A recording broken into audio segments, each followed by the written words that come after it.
We always talk about collaborations in the theater, music and lyrics, director and playwright, but lighting designer and lighting designer? Welcome to Women in Theater. I'm Linda Weiner, theater critic of Newsday, and our guest today is Peggy Eisenhauer, who for almost 20 years has been half of the award-winning creative team with design master Jules Fisher. I don't understand how two people can do the lighting. What's the division of labor? Well, a lot of people ask us what the division is like, and the way that we describe it, first of all, it's evolved over the period of time that we've worked together. Yeah. I started out as Jules's assistant. Yeah, you were a baby when you came there, and, right? And slowly we started to do things more in unison, more in tandem after I had the experience of learning from him for several years. And certain things that a designer does, like read the script or listen to the comments of a director or process visual information by imagining an image in the mind's eye, all of those things Jules and I both do. We can't give one of those tasks to either one of us. Do you do it together? Do you read it through together, or do you take it home? No, we do it separately, and what we've found is that we have a dialogue whereby we will each process information, the script, the music, sit in on the meetings together, and go through our own reactions, feelings, images, and then discuss them. And that specific dialogue that we sit down with one another over the years has become almost a special language and very sometimes abstract. For example, I might say, I had an idea that we should be very specific about how the light cuts across the side of this piece of scenery. And that may be all the information I provide him with my reference. And then he will listen to it, perhaps comment, perhaps disagree. And that kind of back and forth goes on for usually a couple of weeks in the process of creating a design. We work together on all of the mechanical parts of the design. We split up some of the business processes of the design, communicating to vendors, communicating budgets, those kinds of things. I staff our studio with assistants and people who can provide the services. But wait, before we get there, you also have to be discussing all of this with the director, right? So it's not just enough that the designers and the director are speaking and the playwright, if he or she's involved, but then there's two lighting designers. Right. Who trumps whom? Well, I think the way that we tend to operate is that whoever has the stronger impulse is the impulse that wins, or the impulse that moves forward. If we are both in agreement, then we're unified. But if Jules has a stronger feeling that something should or should not be part of it, or be an exception, let's say, or if I feel that we absolutely should go in a different direction, I think it's the stronger sensibility where the other partner will release and acquiesce. One other thing I should say, which is probably the root of this kind of collaboration, is that our process is of bits of information and bits of imagery that build on one another to create a whole. And once a piece of an idea is out there, whether it came from Jules or whether it came from me, it's ours, instantly ours. So there's no pride of ownership, there's no my idea, your idea, it's always our idea. And I think there's a great freedom in that.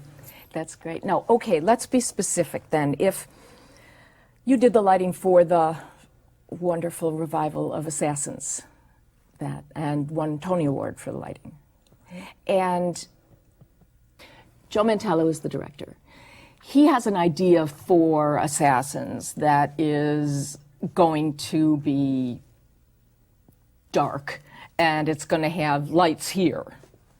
Now, how much do you meet with him and he tells you his concept, or do you read the project, you study the project, go to him with your ideas? How does that work? Well, it's different for every director, and what we try to do is intuit, based on a few initial meetings, how that director may feel the most comfortable working. We like to feel like we are malleable in terms of their process. So in the case of Joe Mantello, and Assassins is a very light-driven show. It turned out to be. Yeah. It turned out to be light-driven. I think we had a sense of that from the beginning, but we wouldn't presume that until we heard something about what the environment, the physical environment of the play might be. So we start by just listening. We don't typically jump in with something specific for a director until we hear, from him or her what their main impulse might be, or their main sense of the environment. Are you hired first and then you have the discussions, or do you mush around about it and then decide whether or not it's a deal? Well, we're typically hired and then given the chance to work with the director on it. In other words, I think a director chooses a designer based on other work that they've seen or other projects that they've done together, and understanding one another's process. And it isn't as if you're unknown quantities at this point. So. Well, and we actually had been wanting to work with Joe Mantello for quite some time, and had a couple of opportunities that couldn't quite work out because of our schedule. So when we had this opportunity, we jumped in with 2 feet. So we heard from him, and we went away. And Assassins is not a conventional piece, and so it's not something where we could say that we necessarily understood the structure of the audience's experience and how that was going to work. Stephen Sondheim's musical genuinely about people who either did assassinate presidents or tried to. And so slowly, just between Jules and I, we discussed little snips of ideas that we had together without talking to Joe, but just so that we could help imagine some kind of landscape that could then be a sort of a base universe for this play to take place in. We then presented that to Joe in a very abstract dialogue of the best way that we could, using as many words as we could. It's very difficult to articulate lighting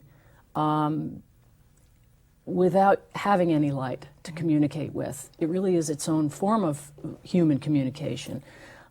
So we made a sort of fingers crossed suggestion to him of what we thought the environment might be, and he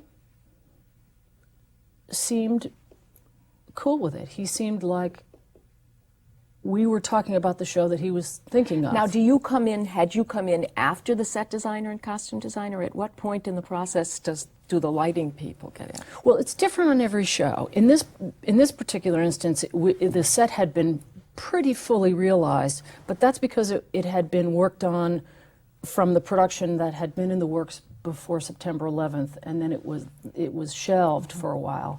So this whole carnival, right, underbelly thing, right, midway, strange midway environment, and sometimes we're hired before the set designer. So it really depends on, I think, how the director is conceiving the show, but typically. We like to be in as early as we possibly can to participate in whatever the development of the space might be. How weird was it in this one season, which was the 93-94 Broadway season? How strange was it to have 2 musicals on Broadway, and both of them in some ways about assassination, that you were also did the lights for Caroline or Change? George Wolfe, Tony Kushner, Janine Tesori. Right. And this was actually set in 1963, and you had to deal with the assassination of John Kennedy twice in the same season. Well, it was weird. It was weird. The thing is that the two worlds that were created, the believable worlds of these two separate shows, they were so different from one another that it was like one was seeing the same year through a completely different lens, through a completely different set of eyes. Yeah. And I think that there was also a different quality of world that was created, particularly with lighting. One which was moody and painterly and almost in a way melancholy. Which would be Caroline. Magic realism, inanimate objects come to life. There was a certain magical quality to it. Assassins, a glaring, slightly seedy, commercialized, no man's land. Yeah. They were practically as far apart as any two shows are. So it's like when you're talking Spanish and not talking French, yeah, right? And so it just felt like we were in a completely different place in each one. Now, I think you brought something here from Caroline or Change that is beautiful in itself, and it totally confuses me. Can you explain a little bit about what it is? Yes. Well, each show that we do has a series of drawings that place all the lights in the context of the theatrical space. And there are so many, and each one has a number. And in order to actually provide the lighting in the rehearsal, we have to be able to identify these lights by their numbers. So all lighting designers use what's called a magic sheet. And this is a version of our magic sheet, which is really a pictogram of a bird's eye view of a stage space with lights that are placed in dots, and then an adjunct series of lists, and this is all one of arrows, which represent other lights and their colors. There's a color library. And all of this is sort of a play school version of a map of the lights so that I can quickly find a number and call it out. So I can sort of look at this arrangement of graphic images and know what show it is just by looking at it, having spent weeks and months in front of it. The only other lighting plot that I've seen was Jennifer Tipton, thank you very much. Both dance people. I'm sorry, Jennifer Tipton, who did who's looked more like an architectural drawing. Yes, we do those too. Yeah. But the architectural drawing is actually for the construction. Yeah. And this is actually for the identification, I see. The quick identification. And do the people who are then pressing the buttons and running the lights understand your map? Not necessarily, okay. No. But they understand that if I give them the proper numbers verbally, they process it into their own system. And how is it that you wanted to design lights when you were 13 years old? I think a big This doesn't happen. I think a big reason is my parents exposed me to a lot of live events. You were raised in Nyack? In Nyack, New York. I was taken to the circus. I was taken to see Bill Baird. I saw ballet at a very young age. I saw the Nutcracker, I think, when I was 6.5 or 7. I saw theater locally, and it was not any specific agenda of my parents other than to just expose me, but I was very excited by New York City. And I also simultaneously had sort of a serious piano training that I started at, again, in kindergarten. So I think the combination of being exposed to live things that were musical and having musical training and practicing the piano and so forth got me a little interested in the arts. And lights are like music, aren't they? They are to me. Yeah. And so I started to hang around at a community playhouse, the Elmwood Playhouse, and kind of by accident got a chance to help with the lighting after helping with a couple of other things. I think somebody didn't show up one day, and I didn't quite know what it was or didn't quite know what I was doing. But as soon as I started to move, which in those days were little dimmers on little pinch handles, and see the result of a light coming up or down and see it kind of bloom and ebb, I realized somehow at a young age that I loved the connection, the power of that change. And I just hung around there and I went right off to study it. And in fact now, you're with Jules Fisher. You have a company called the Third Eye? Third Eye, yeah. And you do more projects than just theater projects. That's right. And some of our rock concerts?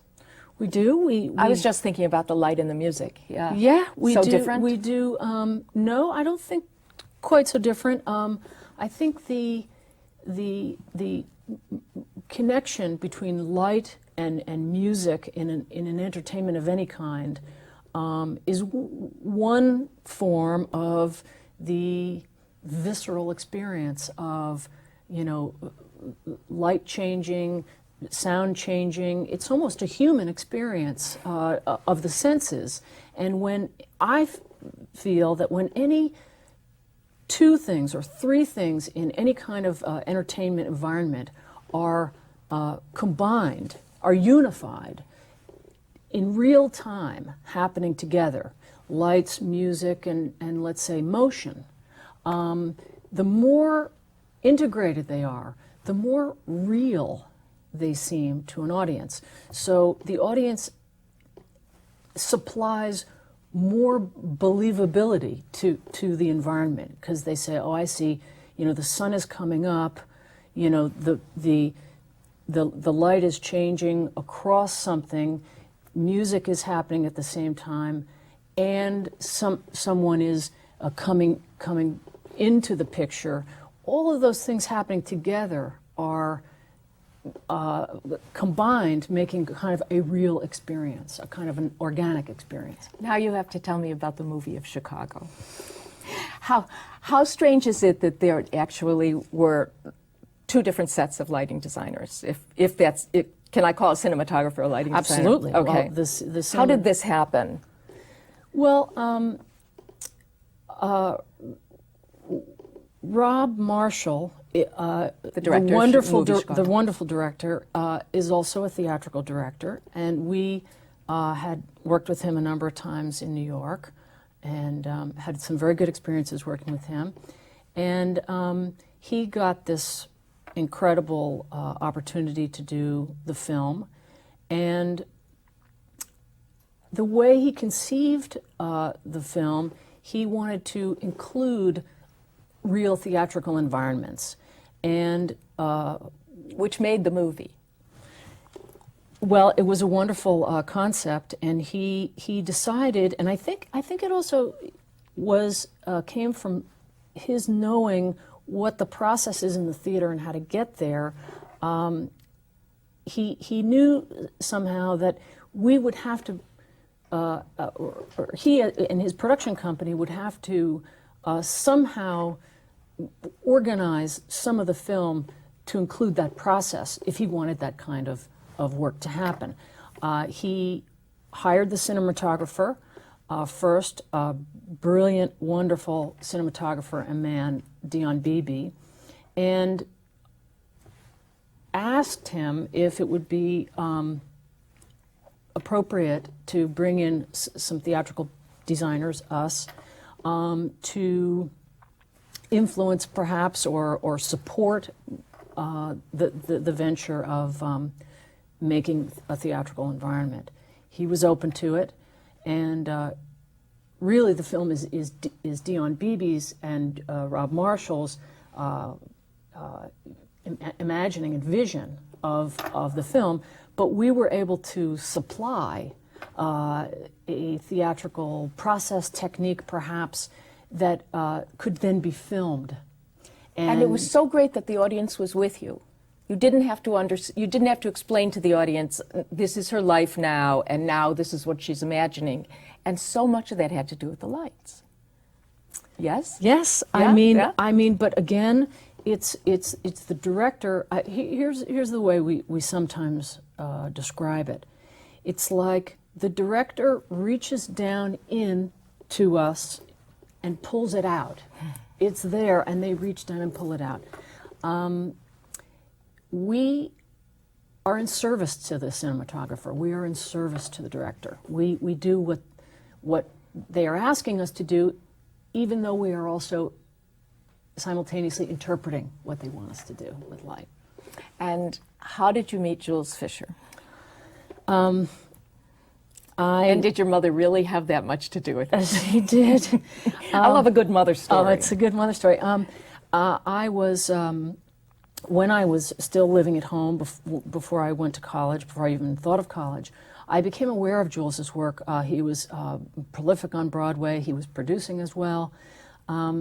And I remember one day there was a feature article in the New York Times Sunday Arts and Leisure cover with a picture of him. I think he was producing Dancin' at the time. And I remember my mother saying, that's the guy whose work you really like. And I said, okay, and I remembered. And then I applied to school, and a few schools, and Jules was an alumnus from now Carnegie Mellon University, then Carnegie Tech. And I was accepted there and chose that school. And my sophomore year, he came down to give a lecture to talk about theater and talk about lighting. So I met him at school. And afterward, I was so thrilled. I mean, I was beside myself. I called my folks and said it was completely worth the price of tuition. This one lecture from this guest guy was it, huh? Was it. And so my mother wrote a little note saying, Dear Mr. Fisher, my daughter Peggy was very delighted to meet you, and she said it was worth the considerable price of tuition. And he wrote back a little note saying, have her come and see me when she graduates, and maybe I can help her find a place or whatever. And I still have it. I still have the note. And I pursued him after school, but Did you stalk him? I would stalk him after that. No? No, not quite. No, I did work with Richard Nelson, a wonderful lighting designer. Oh, Richard No, the Nelson. lighting The designer, lighting right. And got a little Broadway experience as sort of a gopher, and then I got into the United Scenic Artists, and I kept pursuing Jules Fisher, and that finally he hired me. How unusual is it for a woman to be in lighting? We're women in theater. We eventually get back to where are the women lighting designers? Right. I sometimes wonder myself. It was an industry, well, it was a craft, an art, and an industry that was pioneered by women. And I guess when I was coming up, I thought it was actually a field that women would be sort of pretty firmly rooted in, since the Jean Rosenthal, Peggy Clark, Theron Musser, and Jennifer too. Jennifer Tipton also really has been a master of it for a long, long time. And I've sort of, I feel like I've been very lucky to make a full career out of it. And I try to encourage women because I want them to, I want it to be an even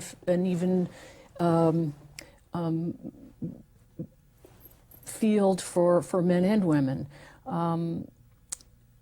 I think it's tough. I think it's Is there a problem with the burly guys on the stage? Do you know, the stagehands and things? Do you have to earn their respect more, do you think, than Amanda? No, I don't think that's it. I think there's a there's a vague question mark for people about whether or not women are really technical or really can be technical. I think the artistic aspect of it is more an accepted part of being, you know, the feminine side, as it were. I think our field is so highly technical now, and now it's almost completely digitalized, and it moves very quickly, and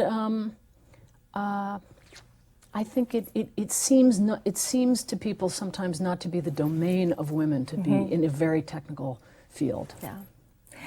I know that that Jules has these very famous workshops, the Broadway lighting workshops, and do you teach there also? Yes.